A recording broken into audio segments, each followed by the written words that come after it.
बात ऐसी है कि रमजान का महीना चल रहा है, कुछ दिन में ईद आने वाली है और आप सभी ने कभी ना कभी ईद की सेवइयां तो खाई होगी, है ना। मैंने अपनी जिंदगी के 17 साल हर ईद पर खाई है और बहुत चाव से खाई है। किस्मत से मैं एक ऐसे मोहल्ले में बड़ी हुई हूँ जहां पर ना मुझे कई सालों तक पता ही नहीं था कि कोई भी त्योहार धर्मों के हिसाब से मनाया जाता है।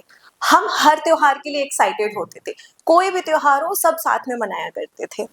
तो मैंने उसी अपने मोहल्ले को और व्हाट्सएप यूनिवर्सिटीज के पहले के सिंपलर टाइम्स को याद करते हुए कुछ लिखने की कोशिश करी है कि मैं ऐसे मोहल्ले से आती हूँ जहां पर दिवाली के दिए हर घर में जलते हैं, ईद पर सलीम चाचा राम से भी गले मिलते हैं और जब छत पर गप्पे करते वक्त अजान गूंजती है ना तो सर राबिया के साथ आरती और पूजा के भी ढकते हैं। मैं ऐसे मोहल्ले से आती हूँ जहां हम सभी का मन संक्रांति के लड्डू और ईद की सेवई दोनों के लिए डोलते हैं। नवरात्रि में सारा मोहल्ला साथ में डांडिया रास खेलता है और चलते फिरते जो तुम खैरियत पूछ लो किसी की तो अक्सर शाम खुदा का करम है और जैन राम कृपा बोलते हैं। मैं ऐसे मोहल्ले से आती हूँ जहाँ मजहब कोई भी हो इंसान से बड़ा नहीं होता, इन नेताओं का वहाँ हिंदू मुसलमान नहीं होता और होली हो या मुहर्रम हम सब त्योहार साथ में मनाते हैं। यहाँ भगवा और हरा रंग है, सिर्फ धर्मों की पहचान नहीं होता। मैं ऐसे मोहल्ले से आती हूँ। शुक्रिया। तो मेरे ऐसे ही मोहल्ले में मैं बचपन से सभी को दादा बुआ फूफी काका ताऊ भाईजान बोलकर बड़ी हुई। मैं सबको बहुत प्यार करती थी और सब मुझे भी बहुत प्यार करते थे। हम एक परिवार की तरह रहते थे और प्यार क्यों नहीं करते, मैं थी ही इतनी प्यारी सी और समझदार सी। पूरे मोहल्ले में मैं सिर्फ दो चीजों से डरा करती थी। एक, हमारी नुसरत फूफी के छोटे छोटे से चूजे जो अंडों से निकलकर पता नहीं क्यों मेरे पीछे भागना शुरू कर देते थे। मेरी शक्ल में उन्हें कौन सी मुर्गी माँ नजर आती थी मुझे आज तक नहीं समझा, पर मुझे उनसे बहुत डर लगता था। और दूसरे, शेख अंकल। शेख अंकल ना मेरे घर के ठीक सामने रहा करते थे और डरती कैसे नहीं। 6 फुट के शेख अंकल, ये सुरमा ये दाढ़ी, चेहरे पर हमेशा एक इंटेंस लुक और Pathani suit. On top of everything Sheikh uncle का था अपना पैथोलॉजी लैब। तो मैंने घर के बाहर उन्हें हमेशा हाथ में इंजेक्शन या ब्लड टेस्ट की नीडल के साथ देखा था और घर के अंदर रोशनी और रियाज को उनकी शैतानियों के लिए डांटते हुए। शेख अंकल सामने आ जाए तो मैं थर थर कांपने लगती थी। वो अगर है तो मेरे मुंह से एक शब्द नहीं निकल सकता था। रोशनी के साथ खेलने भी तभी जाती थी जब अंकल घर पे नहीं होते और अगर वो आ जाए तो मैं ऐसे गायब होती थी जैसे गधे के सर से सींग। तो ऐसे ही एक बार ना ईद आई और मम्मी को खाला से, अंकल को शेख अंकल से और मुझे रोशनी से ईद मिलने का इनवाइट आया। मैं अपनी अलमारी में कुछ ढूंढ रही थी जिसकी वजह से पूरी अलमारी में रखे कपड़े अलमारी के बाहर कचरे के ढेर में बदल चुके थे। मम्मी ने देखा और डांटते हुए कहा कि शानू क्या कर रही है, पूरी अलमारी बिगाड़ के रख दी। तब 8 साल की शानू ने बड़ी मासूमियत से कहा कि मम्मा मुझे ना वो रेड फ्रॉक चाहिए, खाला को ना वो रेड फ्रॉक बहुत पसंद है, मैं वो पहन के जाऊंगी ना तो खाला मुझे टू टू कटोरी में मिट्ठू वाली नूडल्स नूडल्स देंगी। मम्मा ने मुस्कुराकर मुझे बेड पर बिठाया और वहां पर ढूंढना शुरू करा। कुछ देर बाद उसी कपड़ों के ढेर में से मेरी रेड फ्रॉक निकालकर मुझे दी। मैं तैयार होकर एकदम हो गई कि भाई अब मैं जाऊंगी मीठा मीठा जर्दा और मीठू मीठू नूडल्स खाने के लिए खाला के पास। 2 कदम बड़े एक्साइटेडली घर के बाहर गई और देखा कि शेख अंकल घर पर बैठे हुए हैं कुछ लोगों के साथ। वही 2 कदम लेकर पीछे अपने घर के अंदर आ गई। मैं कह रही यार अभी तो नहीं जा सकते, चलो कोई बात नहीं, एक काम करते मोहल्ले में सबसे मिल लेते हैं ये तो उसके बाद जाएंगे रोशनी के यहाँ पर। अब सुबह से दोपहर हो गई और दोपहर से शाम, पर शेख अंकल अभी भी घर पर थे। मम्मी पापा अपने अपने टाइम पर ईद मिलकर वापस आ चुके थे।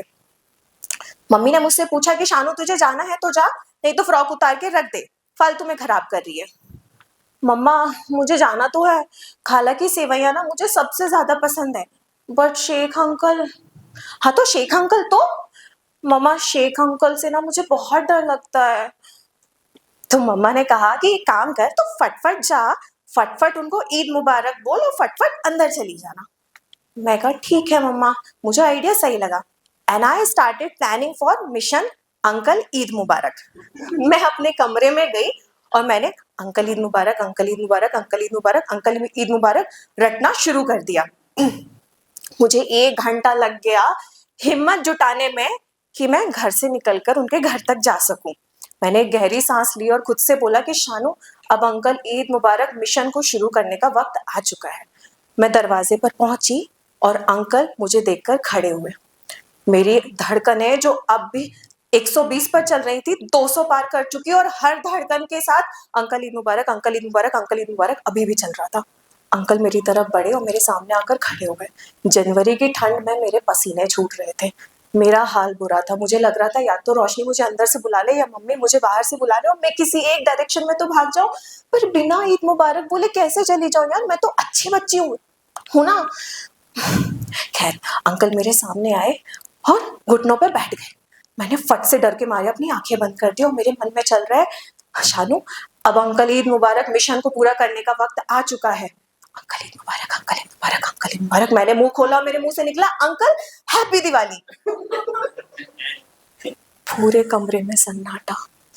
मेरे आंखों में आंसू भर गए। मेरा पूरा शरीर ना गर्म पड़ गया कि बेटा आज तो तुझे भयानक डांट पड़ने वाली है। तो अंकल पम्मा को बुला के यही बोलेंगे, कितनी बेवकूफ लड़की है, रोशनी के साथ कभी नहीं खेलेगी, इसको ये भी नहीं पता ईद पर हैप्पी दिवाली नहीं बोलते हैं। खाला मुझे सेवई भी नहीं देगी, पूरे मोहल्ले में मेरा नाम खराब हो जाएगा, सब मेरे ऊपर हंसेंगे। मैं बस रोने ही वाली थी कि उतने में मुझे किसी ने गले लगा लिया। आंखें खोली तो शेख अंकल थे। अंकल ने प्यार से मेरे गाल पर हाथ रखा और मुझे कहा, शानू, आपको भी हैप्पी दिवाली।